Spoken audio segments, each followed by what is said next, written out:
Napakaganda. Virgin yan sir, walang gas-gas. Tingnan ko nga. Walang bahid ng kasalanan yan ha. Oh. Galing panlangit yan, star eh. Dahil birthday ko, Ilang beses ka ba nagba-birthday sa isang taon?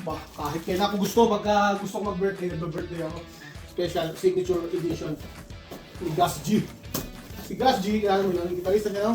Firewind. Ay, hindi ako marunong mag-gitara. Ang importante, marunong akong gumawa ng pambili. Ah! Grabe! How nice! Ang ganda nito. Tara! Ang lupit, oh. Star! Kahit nga hindi marunong mag-gitara, pag ganito ka, mapipilitan ka mag-aral. Kasi nakakahiya ito gamitin pagka hindi ka marunong. Ito, kakaiba din yung shape, di ba? Very special kasi sa akin yung Jackson guitars. Kasi? Diba, yung Bullet for My Valentine, yung nagpupunta ako sa stage no, yung sa Japan. Sponsor sila naman. Si Matt Jackson ang gitara nila.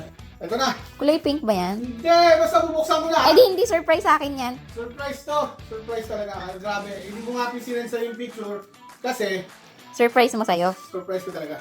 Ito, sobrang special na ito. Akala ko bang surprise? Charan! Wala nang laman. Hiningi ko lang yung box. Hiningi ko kay kuya. Oh my God, grabe. Effort na effort ka ba talaga? Ito, napakaganda. Tingnan mo. Signature series ni Gus G. Can I see? Diba?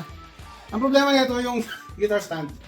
Kasi hindi ko alam kung paano ko siya ilalagay. Kailangan nung bata pa ako, talagang gusto ko maging gitarista.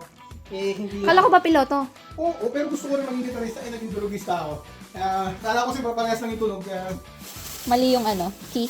Mali yung chords. hindi nila nakita yung box. Nilabas na lang nila lahat ng box. Sabi ko, kuya, akin na lang yan. Sabi ko, nilokohin na lang si Mrs. Polan. Dalawa yung binili. Manloloko ka talaga. Hindi ako, joke lang. Hindi sabihin, bibiruin, hindi lolokohin. Iba yun. Nag-effort ka pa talaga. Ang dano! Nung nagbanda ka ba, may fans ka? Ang dami. Sa pogi ako, hindi ko kailangan maging magaling. Basta pogi ka. Ang ganda, no? Nakangiti ako yung naglalakad sa Mega Mall. Kahit ang layo yung parking, nakangiti ako, dalawang boxes na. Ganun ka maglakad sa Mega Mall? Yes, proud ako kahit hindi nila alam kung ano yung Jackson.